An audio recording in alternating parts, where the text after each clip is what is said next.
Ayahnya menjualnya ke keluarga Chaebol seharga 5 won. Tahun itu, bocah itu baru berusia 3 tahun. Keluarga Chaebol mengatakan kepadanya bahwa di masa depan dia akan menjadi tuan muda mereka. Butuh waktu lama baginya untuk beradaptasi dengan identitas baru ini. Tapi di hari ulang tahunnya yang ke-3,5, saat anak laki-laki itu dengan senang hati makan kue, kemudian Presiden Taipan menerima pesan rahasia dari sekretarisnya. Mereka salah orang.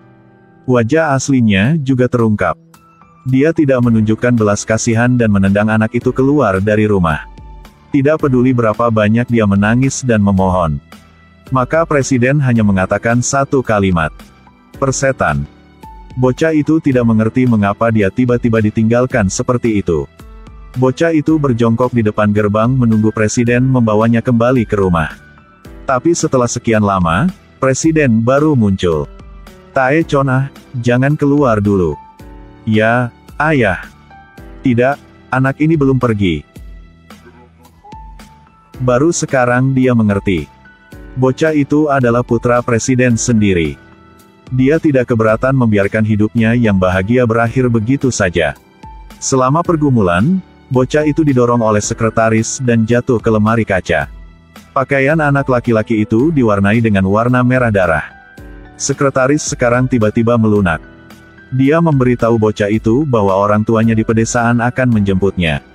Bocah itu juga menentang rasa sakit di tubuhnya.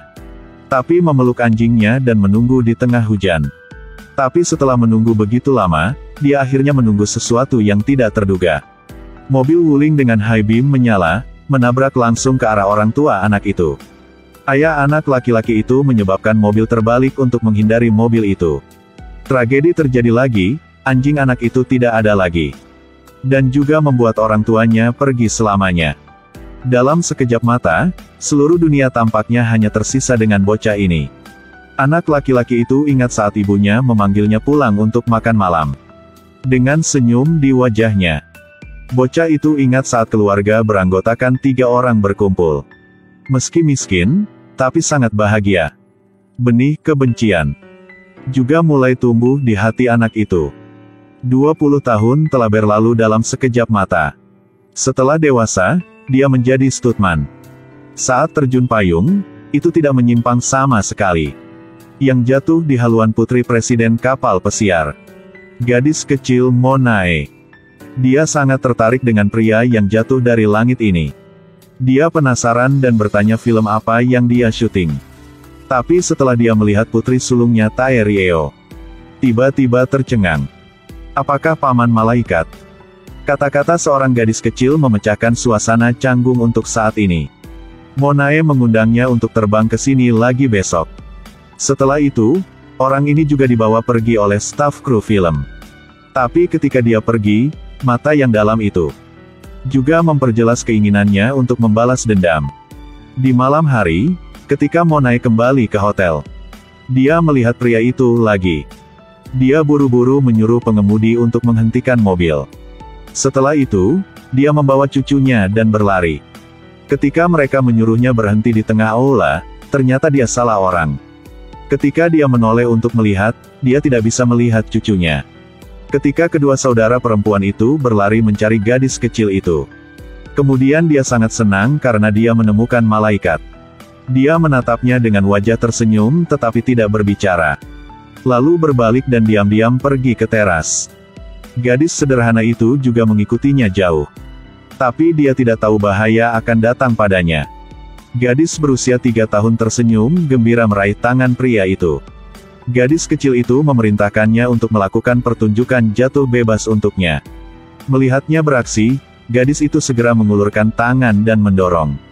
Ketika Monae berlari untuk melihat situasinya, lalu tiba-tiba sebuah tangan terulur dan meraih. Ternyata, ketika dia melompat turun, dia menangkap tali di sebelahnya. Dia meraih tangan Monae dan memanjat. Lalu sesaat sebelum jatuh ke tanah, ulurkan tanganmu untuk melindunginya. Saat ini, Monae merasa sangat tersentuh. Dia berbalik dan dengan lembut menghibur. Gadis itu mendorongnya ke bawah. Tapi tidak menyangka, ibu dari bayi itu berlari dan menamparkan wajahnya. Lalu salahkan dia karena tidak membawa bayinya ke atap. Apakah kamu ingin pemerasan kami? Tapi dia hanya melihat tanpa mengatakan apa-apa. Aku tidak salah paham dengan kamu kan? Kamu bilanglah. Aku sudah melihat kamu di kapal pesiar. Sekarang kamu berada di sini lagi. Jelas kamu memiliki sesuatu yang teduh. Meskipun dia tahu dia telah terlihat, dia tetap tenang. Dia langsung menuju Taerieo. Mencapai leher V-nya. Kemudian angkat rambut ke udara. Taerieo merasa terhina. Kemudian melambaikan tangannya dan menamparnya lagi. Tamparan ini membuat Monae benar-benar terluka untuknya. Dia menarik adiknya keluar dari sini. Dia hanya berbalik dan meminta maaf padanya. Tapi begitu mereka pergi, kemudian senyum jahat muncul di wajahnya. Dia bekerja keras selama 20 tahun. Akhirnya mendapat kesempatan untuk mendekati musuhnya. Bahkan kesuksesan melindungi dua saudara perempuan dari perselisihan. Dia sedang beristirahat di teras. Dalam mimpinya, dia kembali ke kenangan masa kecilnya. Setelah diadopsi, dia juga memiliki periode kebahagiaan yang singkat. Tapi untuk kertas tes DNA. Tapi diusir dari rumah meski darahnya menetes di bajunya. Dia bahkan kehilangan anjing kesayangannya. Dia terbangun dari mimpinya. Dia memutuskan untuk mempercepat rencana balas dendamnya. Sementara Monae adalah makan malam dengan calon tunangannya. Kemudian dia muncul mengenakan setelan kulit yang keren. Setelah mendapatkan perhatiannya, berbalik dan pergi. Setelah menemukan ikan telah menggigit kail, dia terus mengikuti rencananya untuk merayunya. Pada saat ini, Monae mendengar suara tunangannya. Dia menyeretnya untuk bersembunyi di sebuah ruangan. Ruang kecil itu membuat romantis, jantung gadis kecil lugu berdetak lebih cepat. Dia juga tidak melewatkan kesempatan ini dan berbisik ke tangannya untuk merayunya. Hatiku juga besar. Apakah kamu tahu di mana ini? Aku hanya ingin meminta maaf padamu. Seorang gadis yang tumbuh dalam cinta seperti Monae. Benar-benar tidak ada perlawanan terhadap pria jantan dan bohemian ini. Dia naksir dia untuk waktu yang lama. Setelah berjalan keluar dari ruangan itu, dia dengan malu-malu menanyakan namanya. Seol Jinsu. Terima kasih, Opa Jinsu. Setelah Monae selesai berbicara, dia berbalik dan lari. Tapi dia bisa mendengarnya dalam kata-kata tunangannya. Ada makna tersembunyi lainnya. Setelah ditentukan bahwa tunangan Monae memiliki wanita lain, kemudian dia mengendarai sepeda motor dan menabrak mobil, menyebabkan kecelakaan. Tapi tak disangka, dia menemukan kekasih pria lain. Itu adalah bintang wanita yang dia bintangi bersama. Setelah menerima surat suara bersama dengan ejekan tunangan Monae, maka milikilah kebaikan untuk mengingatkan mereka. Ini. Hati-hati sedikit. Tapi di hatinya, rencana pembubaran pernikahan joint venture ini juga mulai mengambil langkah awal. Seberapa jauh bintang wanita Korea bisa berakting? Mereka bisa lembut dan lemah di depan laki-laki cantik. Ketika asisten jatuh, mereka cukup dekat untuk membantu orang. Tapi setelah dengan lemah lembut mengucapkan selamat tinggal pada anak laki-laki tampan. Setelah menutup pintu, dia segera mengangkat tangannya untuk memukul asisten. Hei, ketika kamu jatuh, kamu berani mengambil pakaianku. Lapisan bawahnya seperti bantal. Bintang ini marah dan menendang dinding. Mengkritik asisten karena tidak berguna dan tidak memiliki mata. Merusak hubungan baiknya dengan orang yang ada di hatinya. Di malam hari, dia mengubah targetnya menjadi pria lain. Tapi dia hampir menabrak orang di pangkuannya. Bahkan jika dia memakai kacamata hitam untuk bersembunyi. Tapi Jinsu langsung mengenalinya begitu dia melihatnya. Dia segera memutuskan untuk memanfaatkannya. Menjadi pion dalam rencana balas dendamnya. Keesokan harinya, adegan terjun payung lagi. Sebelum menari, Jinsu menyesuaikan frekuensi saluran radio bintangnya dan wanita itu. Saat melompat dari ketinggian puluhan ribu meter, dia bertanya padanya siapa pria yang bersamanya kemarin. Tapi sekarang, di haluan kapal pesiar, Monae mendeteksi walkie-talkie. Setelah dia memakainya, dia mendengarnya. Hubungan rumit dari bintang wanita itu dan tunangannya.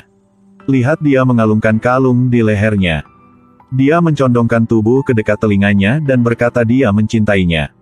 Monae hanya bisa merasa mual.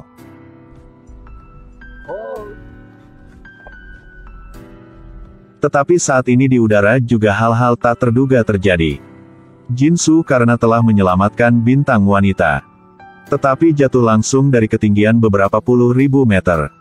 Staf di lapangan juga ketakutan. Di saat kritis itu, parasut cadangan Jinsu akhirnya terbuka. Tapi dia masih jatuh ke laut. Saat Jinsu akan tenggelam ke dasar laut. Kemudian di alam bawah sadarnya muncul gambar Taipan lainnya. Dia belum menyelesaikan rencana balas dendamnya. Mimpi ini merangsangnya untuk bangun dengan cepat. Jinsu menemukan Monae sedang duduk sedih. Setelah tahu hari ini adalah hari ulang tahunnya. Kemudian dia mengambil 2 cabang bunga persik. Dan perlakukan bunga itu seperti lilin untuk merayakan ulang tahunnya. Mulut Monae mengatakan lilin ini terlalu biasa. Tapi di hatinya, dia bahagia banget. Jinsu juga sangat senang di hatinya. Dia sangat memahami gadis kecil ini.